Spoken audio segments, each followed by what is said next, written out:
L'Iran va-t-il céder à l'ultimatum fixé par Donald Trump? Le président américain a menacé d'attaquer centrales énergétiques et ponts iraniens si le détroit d'Ormuz n'était pas rouvert mardi. Lors de sa dernière conférence de presse, il a même affirmé que le pays pourrait être détruit en quelques heures. The entire country can be taken out in one night, and that night might be tomorrow night. Trump a également évoqué le sauvetage des 2 pilotes américains dont l'avion a été abattu par les forces iraniennes.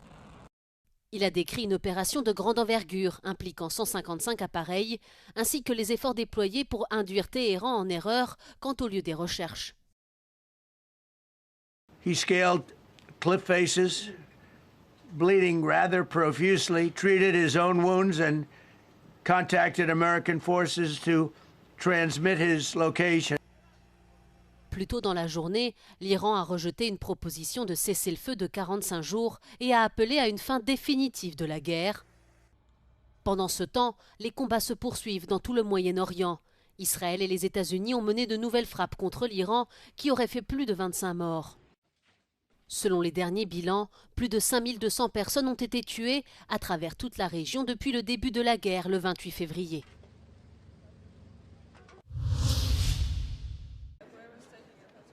Cinq pays de l'Union européenne appellent à taxer les profits exceptionnels des groupes énergétiques.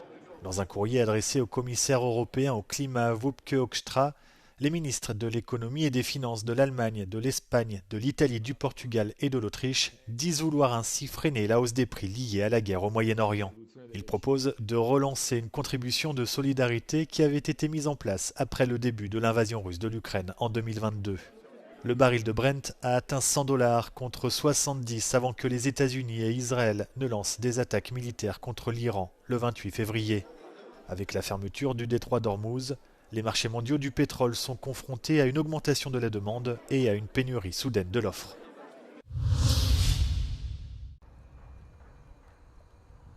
Des sacs à dos contenant des explosifs ont été retrouvés ce dimanche à Kanjiža, dans le nord de la Serbie, à quelques centaines de mètres du gazoduc Balkan Stream, a annoncé Aleksandar Vučić.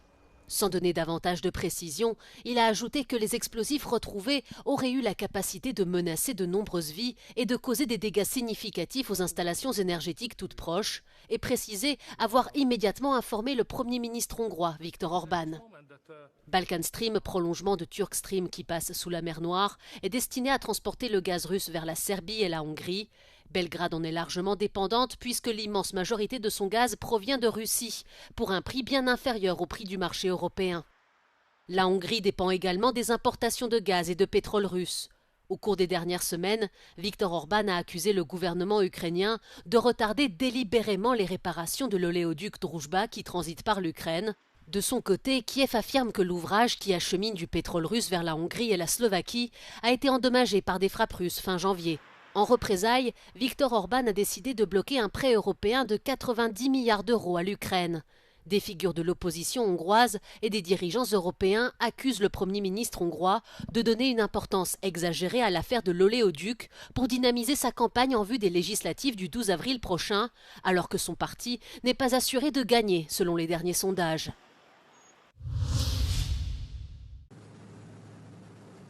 L'Ukraine dispose d'une présence militaire en Libye et l'attaque contre le méthanier russe Arctic Métagaz en Méditerranée a été menée par l'armée ukrainienne. C'est ce que révèle une enquête de RFI. Selon 2 sources anonymes en Libye citées par le média français, plus de 200 officiers ukrainiens sont stationnés dans le pays. En échange, des spécialistes ukrainiens auraient formé du personnel militaire libyen, notamment à l'utilisation de drones. Selon l'enquête, le méthanier russe a été attaqué par un drone de surface autonome de type Magura V5 développé par l'Ukraine et déjà déployé à plusieurs reprises en mer Noire. L'Arctic Métagaz transporte du gaz naturel liquéfié. Cette semaine, une opération visant à remorquer le méthanier vers un port libyen a échoué. Le navire endommagé s'est détaché du câble de remorquage et a dérivé en mer. Dans un message diffusé ce dimanche à la télévision grecque, Kyriakos Mitsotakis est longuement revenu sur le scandale OPEC et les révélations de la semaine dernière. Le Premier ministre grec a notamment souligné que tous les cas de cette affaire ne présentent pas la même gravité et qu'aucun des députés du parti au pouvoir n'est accusé d'avoir tiré un avantage financier. Με δεδομένο ότι ο δυτικός νομικός πολιτισμός έχει δώσει αγώνες για να καταδειχθεί το τεκμήριο της αθωότητας, τονίζω ότι θα κάνω ό,τι περνά από το χέρι μου για να το υπερασπιστώ. Γι' αυτό και ζητώ από την Ευρωπαϊκή Εισαγγελία, μετά την άρση της ασυλίας των βουλευτών μας, να προχωρήσει ταχύτατα σε όλες τις ανακριτικές ενέργειες και να αποφανθεί αν, σε πόσους και σε ποιους προτίθεται να ασκήσει διώξεις. Le Premier ministre grec a révélé qu'il proposerait des changements majeurs dans son cabinet, en remplaçant notamment le ministre par le premier suppléant tant qu'il siège au Conseil des ministres et en renforçant simultanément le rôle de député. Le pape Léon XIV a profité de la bénédiction du lundi de Pâques, qui marque dans les textes bibliques la résurrection de Jésus après sa crucifixion, pour adresser un message d'espoir aux opprimés.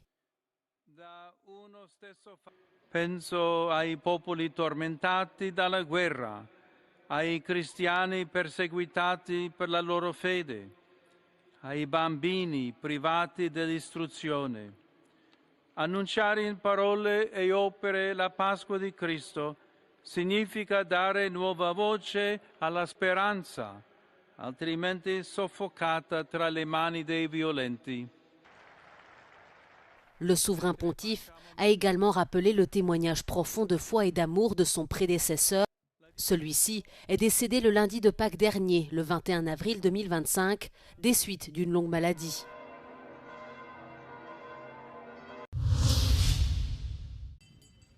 Casque vissé sur la tête, la croix du Christ à la main, des centaines de motards se sont rassemblés pour la procession de Pâques de Sintra dans le sud-ouest du Portugal.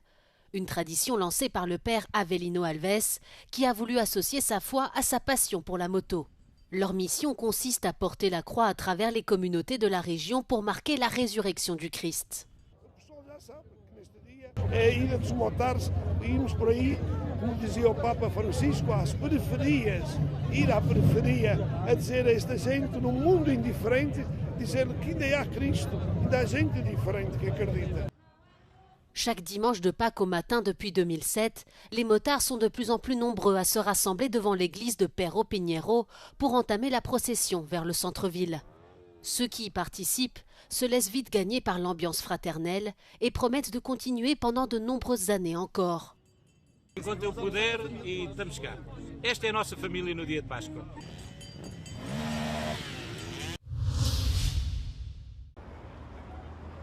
Sous le tumulte des boulevards parisiens sommeille un empire de silence. À 20 mètres sous terre, les catacombes ne sont pas qu'un labyrinthe de pierre, mais le gardien d'une mémoire vertigineuse. Depuis le XVIIIe siècle, ce sanctuaire abrite les restes de millions de Parisiens, des anonymes de la Révolution aux grandes figures de l'histoire. C'est toute l'âme de la capitale qui repose ici, figée dans le calcaire. Il s'agit de défunts morts à Paris entre le Xe et le XVIIIe siècle. Donc même si on ne sait pas combien exactement il y a de défunts, il y en a des millions. Et nous avons la charge de conserver ce lieu. Et pour conserver ce lieu, il était urgent de faire des travaux d'amélioration des installations techniques, de la ventilation, de la lumière, de l'électricité. Face aux assauts du temps et de l'humidité, certaines parois de fémur et de crâne ont bénéficié d'une restauration minutieuse, redonnant toute sa force à l'architecture macabre du lieu. On a dû faire tous les travaux en 5 mois seulement, avec des conditions d'accès, d'évacuation très spécifiques. On avait des maçons, des électriciens. Tout ce petit monde travaillait en souterrain, ensemble, avec des cadences très particulières durant les 5 mois de chantier. Fruit d'un travail colossal, c'est une véritable renaissance pour les catacombes. Entre scénographie sublimée et immersion sonore, chaque détail a été repensé pour offrir aux 2000 visiteurs quotidiens une plongée sensorielle inédite au cœur de ce sanctuaire unique au monde.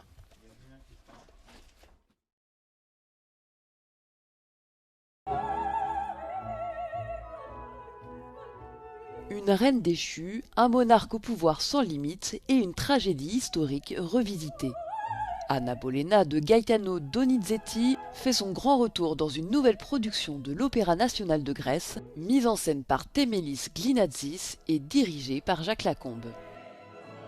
Créée en 1830 à Milan, cette œuvre du bel canto plonge dans les derniers jours d'Anne Boleyn, deuxième des 6 épouses du roi Henri VIII. Αυτό που με ενδιέφερε σκηνοθετικά στην όπερα του Ντονιτσέτη είναι καταρχάς να απομακρυνθούμε τόσο εγώ όσο και οι συντελεστές και οι συνεργάτες από μια πεπατημένη προσέγγιση του μπελκάντο, που κατά τη γνώμη μου είναι μια νεκρή σκηνοθετική προσέγγιση και αισθητική προσέγγιση. Και για μένα ο τρόπος αναζωογόνησης, όσο παράδοξο και να ακουστεί, είναι η ιστορία. Δηλαδή, τόσο η ιστορία της Μπολέιν και του Ερίκου, η πραγματική ιστορία, ήταν μια βαθιά συγκρουσιακή περίοδος. Και για μένα το κομμάτι της σύγκρουσης είναι αυτό το οποίο λειτουργεί σαν το βασικό δραματουργικό πυρήνα όλης της παράστασης. Anne Boleyn est interprétée par Maria Kozovica. La soprano de 30 ans a étudié au Conservatoire Royal d'Anvers et à l'Académie Verdi à Milan. Νομίζω ότι είναι ένα πρόσωπο που έχει αφήσει το στίγμα της στην αγγλική ιστορία και νιώθω πολύ μεγάλη τιμή που παίζω ένα τέτοιο πολύ σημαντικό ρόλο. Η αλήθεια είναι ότι ο ρόλος της Άννα Μπολένα είναι πολύ μεγάλων απαιτήσεων τεχνικών και ερμηνευτικών και φυσικά υπάρχουν οι αξεπέραστες ερμηνείες όπως της Κάλλας και άλλων θρυλικών τραγουδιστριών που ερμήνευσαν το ρόλο, που για μένα αποτέλεσαν έμπνευση, αλλά με βοήθησαν να καταλάβω ότι για να βγει ο ρόλος αληθινά πρέπει να βάλω και το δικό μου βίωμα μέσα, ώστε να ζωντανέψει η Άννα και να μην προσπαθήσω να κάνω απλά μια αντιγραφή των σπουδαίων ερμηνεών που έχουν υπάρξει για αυτό το ρόλο.